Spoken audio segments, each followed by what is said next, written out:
Hello students, बेटा last lecture में हमने डॉट प्रोडक्ट और स्केलर प्रोडक्ट को देखा था। आज बारी है वेक्टर प्रोडक्ट को देखने की। ठीक है, तो vector A cross vector B, आपको पता है कि अनदर वेक्टर होगा। ठीक है, लेट वो वेक्टर मैंने नाम दे दिया है सी। अब वेक्टर है तो वेक्टर के पास अपना मैग्नीट्यूड होता है और क्या होता है, डायरेक्शन। तो मैग्नीट्यूड की बात करें तो मैग्नीट्यूड का फॉर्मूला आपको याद रखना क्या होगा, magnitude of vector A magnitude of vector B into sine theta. Theta आपका ए और बी के बीच में एंगल है और कौन से वाला एंगल, स्मॉलर एंगल है। ठीक है, मैं दोबारा रिपीट करता हूँ मेरी बात। ए क्रॉस बी एक अनदर वेक्टर होगा वेक्टर सी, और उस वेक्टर सी का मैग्नीट्यूड कैसे निकाला जा सकता है, आपका magnitude of A into magnitude of B into sine theta, where theta is the smaller angle between A and B. तो बेटा मैग्नीट्यूड तक की तो बात कंप्लीट हो गई, अब आती है बात डायरेक्शन पर। ठीक है, तो डायरेक्शन के लिए आपको याद रखना है कि वेक्टर सी ए और बी के क्या होगा, परपेंडिकुलर होगा, दोनों के परपेंडिकुलर होगा। एक एग्जांपल देखिए, एक प्लेन है और उसमें वेक्टर ए है और ये वेक्टर बी है और उनके बीच में एंगल कितना है, थीटा। तो सी की डायरेक्शन ए और बी के दोनों के परपेंडिकुलर होगी, तो ऐसी डायरेक्शन या तो ये बनती है बेटा या फिर ये बनती है। वो आगे की बात है, मैं ये बनेगी उसको हम डिस्कस करेंगे। ठीक है, अभी तक आपको याद रखना है कि सी वेक्टर क्या तो ये हो सकता है या फिर ये हो सकता है। क्लियर है बात आपको? देखो, अब इस बात को बार बार नहीं लिखा जा सकता, ऐसे लिखना ठीक भी नहीं है, तो हम इस बात को टेक्निकली कैसे लिखें। ठीक है, आपको पता है कि डायरेक्शन का काम यूनिट वेक्टर का होता है बेटा। ठीक है, तो मैंने यहाँ पर एक यूनिट वेक्टर एन कैप लिख दिया है। ठीक है, और एन कैप के बारे में ये है कि ये एक ऐसा यूनिट वेक्टर है जो ए और बी के क्या होगा, परपेंडिकुलर होगा। तो मैं ये बोल सकता हूँ कि सी अगर अलोंग हो जाए यूनिट वेक्टर के which is perpendicular to both A and B. Clear है बात आपको? तो इसका मतलब ये है, अगर एन कैप ए और बी के परपेंडिकुलर है, ठीक है, और सी अलोंग है किसके, एन कैप के, सी किसके पैरेलल है, एन कैप के, तो सी भी ऑटोमेटिकली परपेंडिकुलर हो गया बेटा ए एंड बी के। ठीक है, इस बात को ध्यान से समझिए। इसको ये सिर्फ इस तरीके से नोटेशन का मतलब है, आपको इसको साइंटिफिकली टेक्निकली लिखना है और कुछ नहीं है। और आप समझ गए हैं, सी वेक्टर जो होगा, ए वेक्टर और बी वेक्टर दोनों के क्या होगा, परपेंडिकुलर। टेक्निकली लिखने के लिए हमने एक एन कैप ले लिया है, एक यूनिट वेक्टर ले लिया है जो कि परपेंडिकुलर है ए और बी के, और सी आपका पैरेलल है किसके, एन कैप के, तो ऑटोमेटिकली सी भी परपेंडिकुलर हो गया ए और बी के। क्लियर है बात आपको? अब मुद्दे की बात ये थी कि सी वेक्टर की डायरेक्शन ये होगी कि ये होगी। ठीक है, तो डायरेक्शन देखने के लिए आपके पास रूल है बेटा, राइट हैंड थंब रूल। अब इस रूल को आप थोड़ा ध्यान से समझिएगा। देखो बेटा, आपको चीज़ों को समझना है। अब राइट आपको हाथ लेना है, और अब देखिए मैं थोड़ा सा चेंज कर रहा हूँ ताकि आपको समझ में आए। अगर मेरे को ए क्रॉस बी निकालना है तो आपको राइट हाथ को, जो सीधा हाथ आपको खोल लेना है, और ए की डायरेक्शन में आपको ये हथेली को रख देना है। समझ में आई बात आपको? अब आप कहेंगे सर ऐसे रखें या ऐसे रखें, उसका भी बात बताऊंगा मैं। आप इस तरीके से रखेंगे कि ये हथेली वाला फेस बी की तरफ। समझ में आई बात आपको? दोबारा बोल रहा हूँ कि ए क्रॉस बी है, जो पहले है उसके ऊपर अपना राइट हैंड खोलकर रख देना है, सच डैट ये हथेली वाला जो फेस है आपका दूसरे वेक्टर की तरफ आए। अब अगर आप उंगली को बंद करेंगे ए टू बी, समझ रहे हो बात आपको, ए टू बी अगर आप बंद करेंगे तो जो ये अंगूठा है वो पॉइंट करेगा आपकी सी की डायरेक्शन। समझ आ रही है बात आपको? तो यहाँ से अगर मैं देखूँ ए क्रॉस बी करूँ, देखिए ध्यान से, ए क्रॉस बी, तो ये ऊपर की तरफ आएगा, तो अल्टीमेटली मैं कह सकता हूँ कि सी वेक्टर की डायरेक्शन क्या होने वाली है, ये होने वाली है। क्लियर है बात आपको? ठीक है, एक और नियम है बेटा, अगर आपको समझना है, ठीक है, उसको बोलते हैं स्क्रू रूल। आप ए के ऊपर इस तरीके से पेन को रखिए, ठीक है, एक स्क्रू समझिए इस पेन को और इसके ऊपर रखिए, और यार इसको इस छोटे पेन से देखते हैं। ए के ऊपर रखा मैंने, और बी की तरफ अगर ए क्रॉस बी करना है तो बी की तरफ इसको आप घुमाइए स्क्रू को, तो आप देखते हैं ये स्क्रू कैसे आता है, ऊपर की तरफ आता है। क्लियर है कि नहीं ये बात आपको? तो इससे भी आप डायरेक्शन का पता कर सकते हैं। सिंपल है, जिस वेक्टर से स्टार्ट है वहाँ पर आपको स्क्रू रखना है, और दूसरे वाले स्क्रू की तरफ आपको घुमाना है। तो देखिए ये दूसरे वाले वेक्टर की तरफ आपको घुमाना है, तो आपका वेक्टर भी उस तरफ है, तो आप इसको इस तरीके से घुमाएंगे और घुमाएंगे तो आपका जो स्क्रू है अब वो ऊपर की तरफ आएगा। क्लियर है? आप एक पेन लीजिए, ठीक है, पेन से भी आप समझ सकते हैं कि अगर आप देखिए, अगर मैं इसको इस तरीके से घुमा रहा हूँ तो ये कैप आपकी लूज होकर कहाँ आ रही है, ऊपर की तरफ आ रही है। क्लियर है बात आपको? तो इससे आपको ज़्यादा समझ में आ गया होगा बेटा कि राइट हैंड थंब रूल से भी और स्क्रू रूल से भी डायरेक्शन का पता किया जा सकता है। अगर मैं समराइज करूँ सारी चीज़ों को, ए क्रॉस बी एक वेक्टर सी होगा जिसका magnitude of A into magnitude of B into sine theta होगा। थीटा आपका स्मॉलर एंगल है ए और बी के बीच में, और सी की डायरेक्शन ए के बी और बी के बी परपेंडिकुलर होगी, और उस डायरेक्शन को देखने का नियम है आपका राइट हैंड थंब रूल और स्क्रू रूल। क्लियर है? चलिए एक एग्जाम्पल से समझने की कोशिश करते हैं बेटा, ठीक है। मान लो दो वेक्टर हैं ए, ये है वेक्टर बी, ठीक है, ये भी ए वेक्टर है इस प्लेन में, मतलब कि आपका सेम सिनेरियो दे रखा है मैंने। वेक्टर ए दे रखा आपको 5 मैग्नीट्यूड का, वेक्टर बी का मैग्नीट्यूड 2 दे रखा है और उनके बीच में एंगल कितना दे रखा है 30। आपसे पूछा है ए क्रॉस बी बताओ। ए क्रॉस बी, पहले मैग्नीट्यूड तो आसान है, magnitude of A cross B का मैग्नीट्यूड निकाल लेते हैं। Magnitude of A magnitude of B into sine 30, put कीजिए, दोनों के मैग्नीट्यूड गिवन है और साइन 30 की वैल्यू आपकी कितनी आ गई, हाफ। ये कट कर आपका कितना आ जाएगा 5। अब बात आती है डायरेक्शन पर। तो डायरेक्शन के लिए आप देखिए बेटा, मैं ये इस तरह रोटेट क्यों कर रहा हूँ, ताकि फिजिबिलिटी बने, वरना कैमरे में इस तरीके से फिजिबिलिटी नहीं हो रही है, ठीक है। आप अपनी कॉपी पर कर सकते हैं। ए पर हाथ रखा, बी की तरफ उंगलियां कर्ल की, तो आपका जो थंब है वो ऊपर की तरफ आ रहा है। क्लियर है बात आपको? तो ए क्रॉस बी की डायरेक्शन ऊपर की तरफ होगी, तो मैंने ये लिख दिया है अपवर्ड। क्लियर है? आप स्क्रू रूल से भी देख सकते हो, ए पर रखो और बी की तरफ घुमाओगे तो ये पेन की कैप ऊपर की तरफ आएगी, तो डायरेक्शन आपकी ए क्रॉस बी ऊपर की तरफ है, ठीक है। यहाँ पर आपको क्वेश्चन क्या दिया है, बी क्रॉस ए निकालो। बी क्रॉस ए का मैग्नीट्यूड तो सेम रहेगा, कोई इशू नहीं है, क्योंकि ए का मैग्नीट्यूड, बी का मैग्नीट्यूड और एंगल बिटवीन देम क्या है, सेम है। अब बात आती है डायरेक्शन पर। तो बेटा अब आपको करना क्या है, देखो बी के ऊपर हथेली को रखना आपको और ए की तरफ चीज़ों अपनी जो ये उंगलियां हैं उनको कर्ल करना है। क्लियर है बात आपको? तो आप देखोगे कि आपका अंगूठा कहाँ जा रहा है, नीचे की तरफ। और स्क्रू रूल से अगर आपको दिखाऊं, अब बी पर आप अपना स्क्रू रखोगे और ए की तरफ आप इसको क्या करोगे, रोटेट करोगे। क्लियर है बात आपको? पेन से देखिए आप इस चीज़ को। अगर मान लीजिए ये चीज़ थोड़ी सी लूज कर देता हूँ ताकि आपको दिखे ये नीचे की तरफ जा रहा है, ठीक है। अब मैं बी पर रख रहा हूँ और ए की तरफ आपका इसको घुमा रहा हूँ, तो देख सकते हो आप पेन यहाँ से क्या हो गया है, क्लोज हो गया है, टाइट हो गया है, तो इसकी डायरेक्शन क्या है, नीचे की तरफ है। क्लियर है? थोड़ा सा इस वीडियो को समझिए। साथ के साथ मैं आपको एक और ऐसा लिंक दे दूंगा यूट्यूब पर ही, जिसे आप डायरेक्शन आसानी से समझ सकते हैं राइट हैंड थंब रूल को, ठीक है। अब देखिए यहाँ से एक और इम्पोर्टेंट बात आपको पता चली है, ए क्रॉस बी निकालते हैं तो वो ये आया है, और बी क्रॉस ए निकालते हैं तो वो ये आया है। नोटिस करें यहाँ पर आपका A cross B is not equal to B cross A है ना, जबकि ए डॉट बी और बी डॉट ए बराबर होते थे। क्लियर है? दिक्कत कहाँ पर है भैया, आपको साफ साफ दिख रहा है दिक्कत कहाँ पर है, डायरेक्शन में। क्लियर है? Direction is different. मैं बोल सकता हूँ कि A cross B is nothing but minus of B cross A. Minus का मतलब अपोजिट है डायरेक्शन वाइज। हालांकि दोनों का मैग्नीट्यूड क्या है, सेम है, तो मैं कुल मिलाकर बात बोल सकता हूँ cross product is not commutative. Clear है बात आपको? इस चीज़ को ध्यान से समझेंगे, जबकि डॉट प्रोडक्ट आपका कम्यूटेटिव था और क्रॉस प्रोडक्ट आपका कम्यूटेटिव नहीं है। एक एग्जाम्पल से समझते हैं बेटा इसको, ठीक है। एग्जाम्पल है इसका टॉर्क। क्लियर है बात आपको? टॉर्क क्या है, देखिए टॉर्क होता है बेटा टर्निंग एक्शन ऑफ फोर्स, ठीक है। इस चीज़ को समझिए, मान लीजिए ये एक दरवाज़ा है, ठीक है, और यहाँ से इसको मैंने फिक्स कर रखा है, ये लेफ्ट हैंड साइड से देखिए जहाँ पर मेरी उंगली आपकी अप एंड डाउन मूव कर रही है, यहाँ से फिक्स कर रखा है। अब ये फोर्स लगा इस पर्टिकुलर दरवाजे पर और दरवाज़ा क्या कर गया बेटा, रोटेट कर गया। क्लियर है बात आपको? दरवाज़ा इसी तरीके से खुलता है, इस एंड से तो आपने फिक्स कर रखा होता है ना, ठीक है। और यहाँ पर हैंडल होता है और हैंडल को आप इस तरीके से पुश करते हो और दरवाज़ा क्या कर जाता है, रोटेट कर जाता है। मैंने थोड़ा यहाँ पर भी फिगर वाइज समझाने की कोशिश की है। ये फिक्स एंड है, यहाँ पर आपने फोर्स लगाया, फोर्स इज परपेंडिकुलर। क्लियर है बात आपको? जो आपका हैंडल के वो क्या लग रहा है, इस तरीके से परपेंडिकुलरली लग रहा है, तो आपका दरवाज़ा टर्न कर जाता है। ये टर्न की डायरेक्शन देखिए आप। क्लियर है?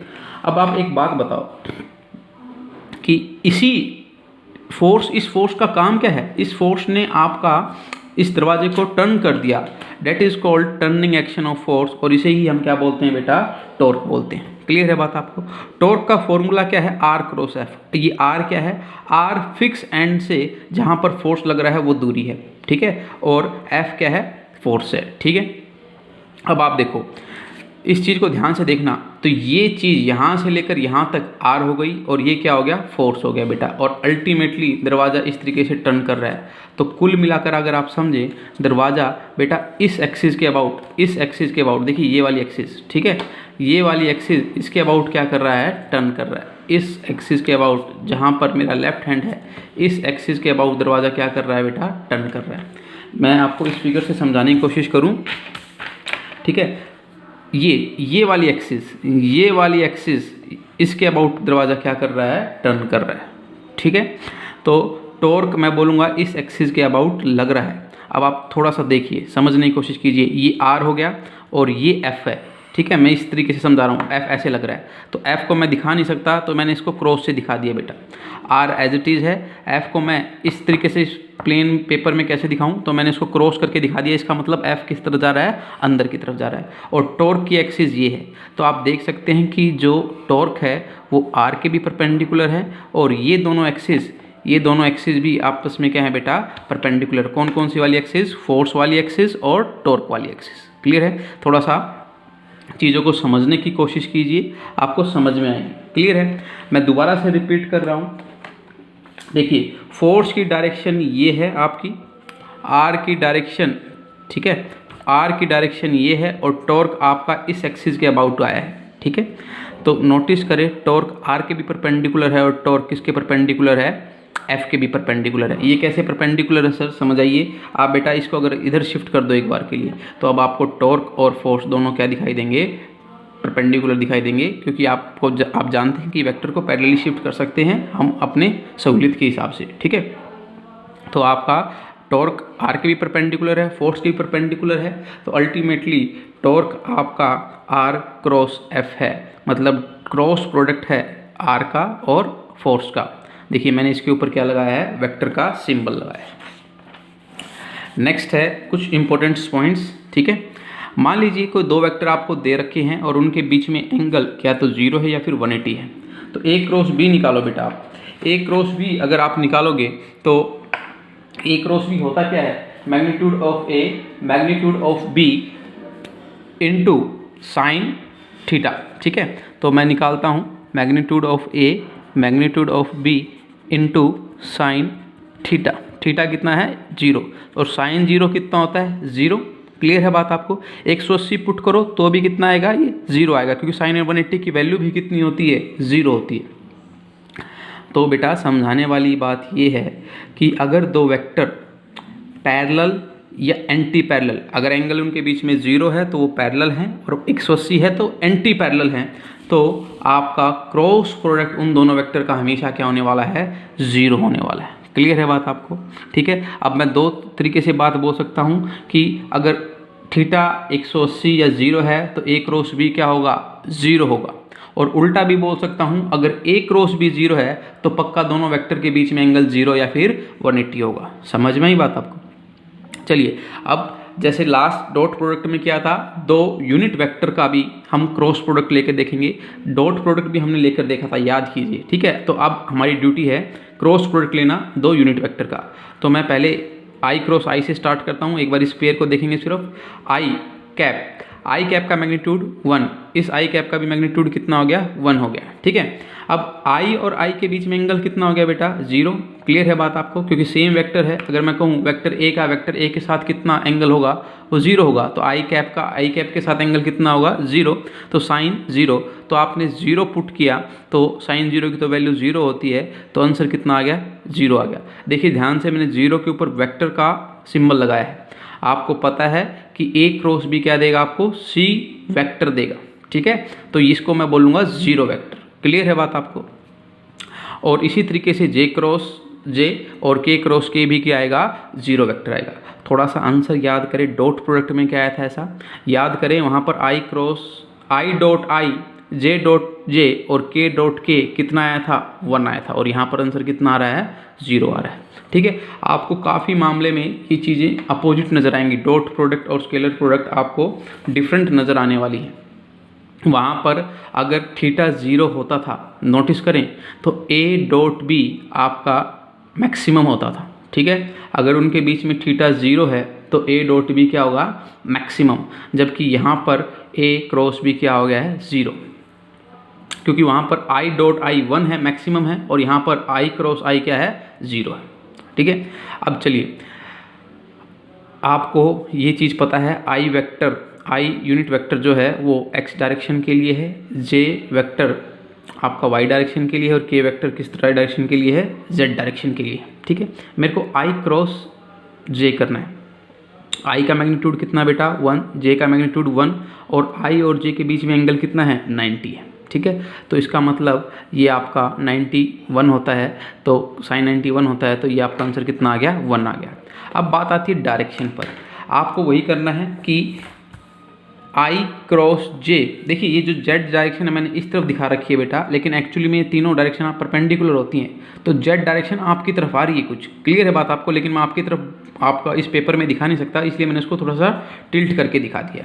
तो i क्रॉस j आप करेंगे, देखिए i क्रॉस j, तो अंगूठा आपकी तरफ आ रहा है और ये अंगूठा आपकी तरफ, मतलब z डायरेक्शन की तरफ आ रहा है, तो मैं इसको क्या लिख सकता हूँ k वेक्टर लिख सकता हूँ। क्लियर है बात आपको, मतलब i क्रॉस j एक ऐसा वेक्टर होगा जिसका मैग्नीट्यूड 1 हो, लेकिन उसकी डायरेक्शन किस तरफ हो z डायरेक्शन की तरफ हो। होपफुली आप समझ गए होंगे मैं क्या बताना चाहता हूँ कि डायरेक्शन कैसे देखते हैं। भाई ये इसका क्रॉस प्रोडक्ट एक वेक्टर होगा जिसका मैग्नीट्यूड तो आपने पता कर लिया था, और डायरेक्शन के लिए आपको क्या निकालना पड़ेगा राइट हैंड थंब रूल, और राइट हैंड थंब रूल क्या कहता है i क्रॉस j कीजिए। ठीक है, तो अंगूठा आपकी तरफ आएगा, तो दैट विल बी द क्या आ गया k कैप आ गया बेटा। j क्रॉस k करेंगे, j क्रॉस k करेंगे तो मैग्नीट्यूड तो आपका कितना आ जाएगा 1 आ जाएगा, उसमें तो कोई इशू है ही नहीं, क्योंकि ये मैग्नीट्यूड यहाँ पर 1 यहाँ पर 1, और j और k के बीच में भी एंगल कितना है 90 है।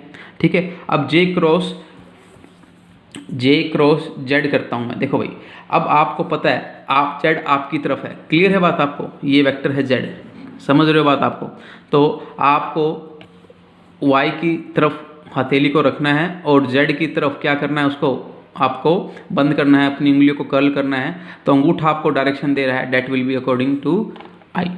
ठीक है, along the i, k cross i करें तो आपका मैग्नीट्यूड आपका 1 आएगा और डायरेक्शन आएगी z के along. Due to space constraint मैं आपको यहाँ पर दिखा नहीं पा रहा हूँ, परंतु आप एक घर पर करके देखेंगे आपको समझ में आ जाएगा। क्लियर है, अब आप थोड़ा सा ध्यान से देखोगे ना चीज़ तो आपको क्लियरिटी आ जाएगी। क्या है क्लियरिटी वाली बात, कि अगर हम i क्रॉस j कर रहे हैं तो k कैप आ रहा है, और j क्रॉस k कर रहे हैं तो i कैप आ रहा है, और k क्रॉस i कर रहे हैं तो j आ रहा है। और अभी अभी आपने पढ़ा है a cross b is equal to minus b cross a, अभी अभी आपने देखा ना पीछे कि a cross b is equal to minus b cross a, तो अगर मैं j क्रॉस i करूं तो वो आंसर क्या देगा माइनस में देगा, उल्टा देगा इसका, that will be minus k। Clear है बात आपको, इसका कितना आ जाएगा माइनस i और इसका कितना आ जाएगा माइनस j। अब याद करने के लिए एक ट्रिक बताता हूँ, i j k को इस तरीके से सर्कल में लिख लो और एरो लगाओ i से j की तरफ, j से k की तरफ और k से i की तरफ। i और j की अगर गुना बोले, मतलब गुना in the sense vector product बोले, तो आपको आंसर क्या मिलेगा k मिलेगा। इन दोनों का जो डायरेक्शन वाइज रिजल्ट होगा वो क्या होगा k होगा। k i का कितना होगा j होगा, समझ आ रही है बात आपको, और j k का कितना होगा i होगा। देख लीजिए i j का क्या है k है, j k का क्या है i है, और k i का क्या है j है। ठीक है, अगर बेटा ये चीज़ क्लॉकवाइज चलती है तो आप पॉजिटिव ले लेंगे, लेकिन अगर आपसे पूछे j क्रॉस i, देखिए ये क्या हो गया आपका एंटी क्लॉकवाइज हो गया, तो आप उसको क्या ले लेंगे माइनस, आएगा तीसरे वाला ही। ठीक है कि नहीं, दो का आंसर तीसरे वाला आएगा, वो प्लस आएगा कि माइनस आएगा वो आप क्लॉकवाइज और एंटी क्लॉकवाइज से पता कर सकते हैं। एग्जाम्पल के तौर पर आपको k क्रॉस j करना है, तो देखिए आप एंटी क्लॉक गए तो आएगा तो i लेकिन विद माइनस साइन। क्लियर है बात आपको, ये याद रखने का आपका एक पैटर्न है, तरीका है। नेक्स्ट एक क्वेश्चन से इसको समझने की कोशिश करते हैं। a वेक्टर दे रखा है 5i, b वेक्टर दे रखा है 2k, और आपको बोला b क्रॉस a बताओ, b क्रॉस a बताना है। तो मैग्नीट्यूड तो आपको पता चल गया कि 10 होगा, अब डायरेक्शन का देखना है। तो पहले b आएगा बेटा, अगर मैं इसको लिखूँ अच्छी तरीके से, इसको अगर मैं अच्छी तरीके से लिखूँ तो 10 और k क्रॉस i आएगा, क्योंकि पहले b है तो b की यूनिट वेक्टर और फिर a है तो क्रॉस a की unit vector. k cross i आपकी देख सकते हैं आंसर क्या आएगा, j आएगा, और ये क्लॉकवाइज चल रही है तो क्या आएगा, पॉजिटिव j आ जाएगा। ठीक है, अब इस k क्रॉस i को मैं क्या लिख सकता हूँ, j लिख सकता हूँ। अब इन्हीं चीज़ को ध्यान में रखते हुए एक छोटा सा क्वेश्चन और कर लेते हैं। वेक्टर a दे रखा है 4i, वेक्टर b दे रखा है 3i, वेक्टर c दे रखा है आपका 2k। ठीक है, वेक्टर b है 3j। ठीक है, अगर गलती से मैंने अगर बोला है तो उसको ठीक कर लीजिए। एक अब ये क्वेश्चन आपको दे रखे हैं, a क्रॉस b निकालो, b क्रॉस c निकालो, c क्रॉस b निकालो, a क्रॉस c निकालो, b क्रॉस a निकालो और c क्रॉस a निकालो। a क्रॉस b मैग्नीट्यूड गुना कर दो पहले तो 12 और i क्रॉस j। क्लियर है, a क्रॉस b का मतलब पहले i आएगा फिर क्या आएगा, j। i क्रॉस j क्या आएगा बेटा, k आएगा, तो आंसर कितना आ गया 12k। तो आप एक बात तो समझ गए होंगे सर, अगर a क्रॉस b 12k आया है तो b क्रॉस a कितना आएगा, -12k। अपोजिट हो गया ना बेटा। तो b क्रॉस c देख लेते हैं एक बार। b क्रॉस c ये तो 6 हो गया और ये क्या हो गया, j cross k। j cross k आपका i आएगा, डेट विल बी 6i। अगले का आंसर नेगेटिव हो जाएगा क्योंकि अगला क्या है, c क्रॉस b है, जस्ट इसका अपोजिट। ठीक है, अब आप देखिए a क्रॉस c, तो ये तो 8 हो गया मैग्नीट्यूड और आपका डायरेक्शन आ गई i क्रॉस k। बेटा यहाँ पर बात क्या हो गई है, उल्टी हो गई है, तो ये विल बी -6। क्लियर है बात आपको। तो c क्रॉस a आपका कितना आ जाएगा, 8j आ जाएगा। क्लियर है, होपफुली आप इस बातों को समझ रहे होंगे आप। अब देखिए, मान लीजिए दो वेक्टर ऐसे दे दिया आपको, a vector 2i + 5j + 4k और b वेक्टर दे दिया 3i + 2j + 3k और a क्रॉस b पूछ लिया आपसे। तो अब ये तो बड़ी कैलकुलेशन हो जाएगी, फिर भी आपको समझाते हैं। पहले इसकी इससे गुना करो, 6 आ गया, और यूनिट वेक्टर क्या लिख दो आप, i क्रॉस i।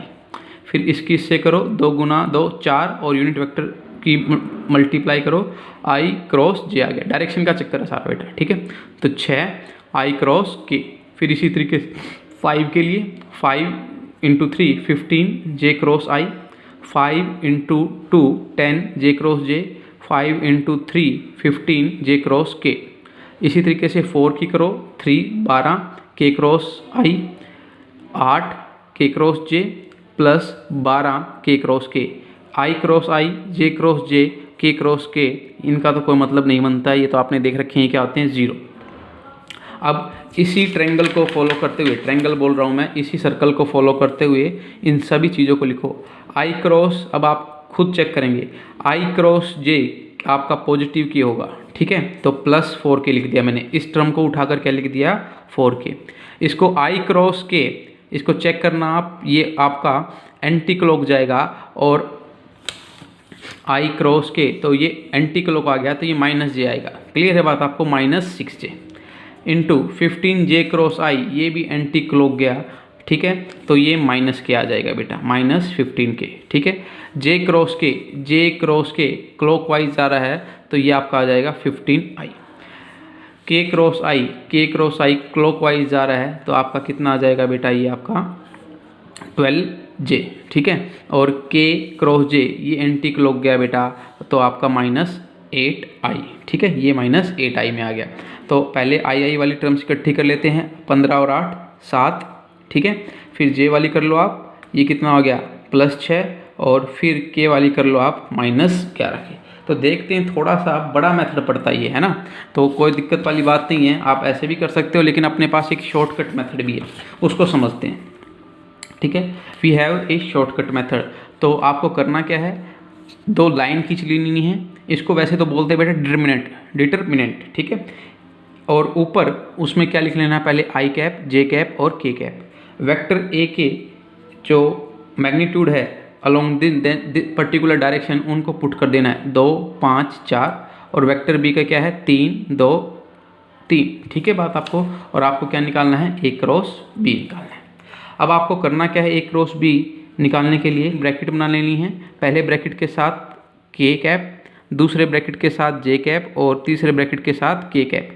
बीच वाली जो ब्रैकेट होगी वो माइनस साइन के साथ रखनी है आपको। ठीक है, अब नोटिस करें चीज़ों को, जब आई कैप वाली ब्रैकेट को सोल्व करेंगे तो आई कैप जिस लाइन में है, जिस कॉलम, इसको कॉलम बोलते हैं बेटा, इनको रोज बोलते हैं, जिस रो में है और जिस कॉलम में है उसको आपको नेगलेक्ट कर देना है, ठीक है।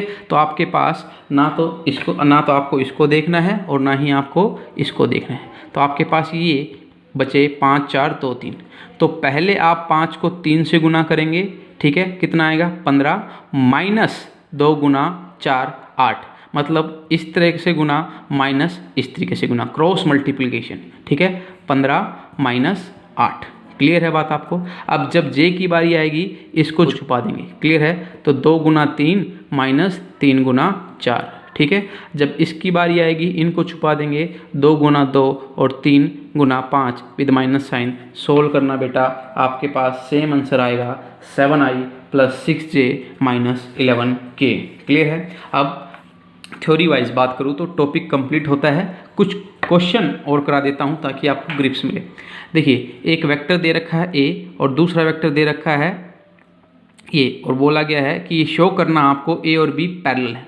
अभी अभी आपने देखा, अगर ए और बी पैरेलल होते हैं तो उनके बीच का क्रॉस प्रोडक्ट कितना हो जाता है 0।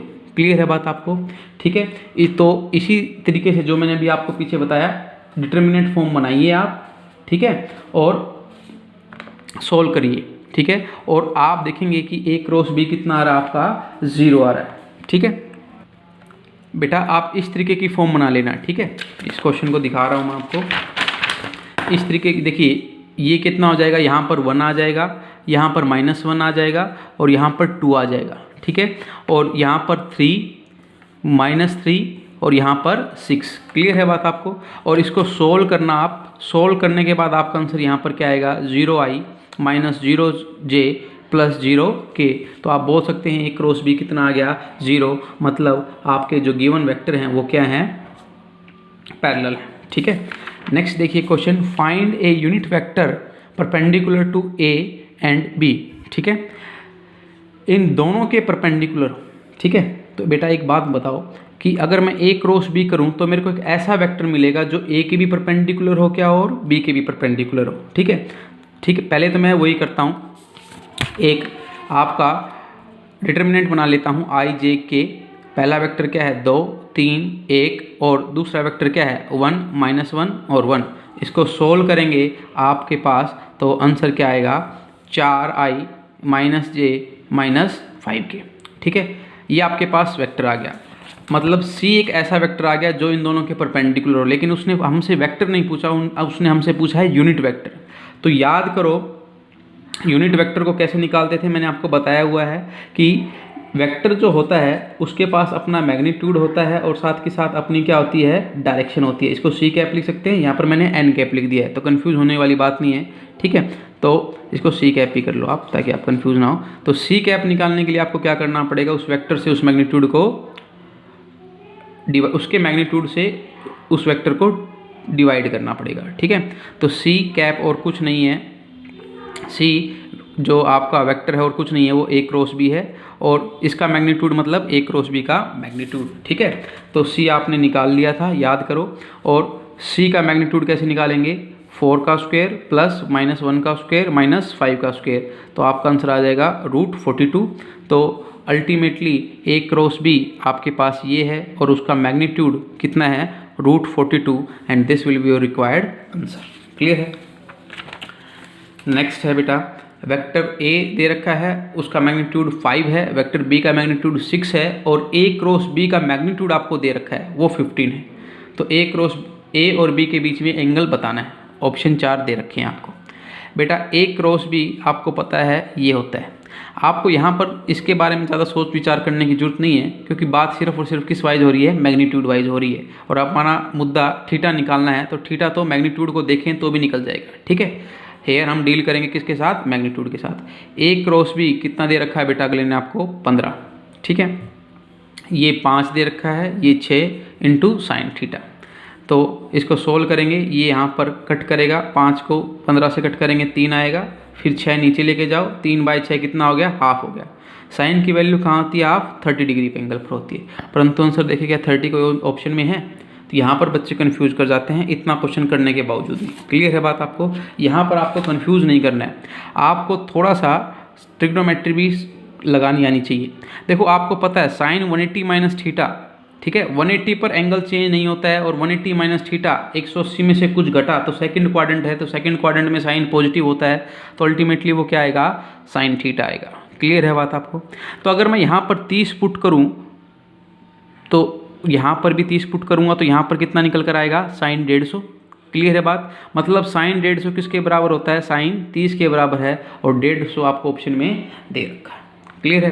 तो इस तरीके से हल्की सी ट्रिग्नोमेट्रिक आपका क्वेश्चन सही करवा सकती है। आप इतना करने के बावजूद भी यहाँ पर बच्चे कन्फ्यूज हो जाते हैं बेटा, तो उस चीज़ को आप नोट करेंगे। एक क्वेश्चन और देखिए, ए क्रॉस बी का मैग्नीट्यूड एग्जैक्टली इक्वल है ए डॉट बी के मैग्नीट्यूड के। देखिए ध्यान से, ए क्रॉस बी का मैग्नीट्यूड ए डॉट बी के मैग्नीट्यूड के बराबर है, तो बताइए ए और बी के बीच में एंगल कितना होगा। मैग्नीट्यूड वाइज बात हो रही है तो डायरेक्शन का कोई इसमें फंडा नहीं है लगेगा। ए क्रॉस बी क्या होता है, A B sine theta, A dot B क्या होता है, ए बी कोस थीटा। ठीक है, ए और बी एक दूसरे से कैंसिल आउट हो गए और यहाँ पर आ गया sine theta is equal to cos theta.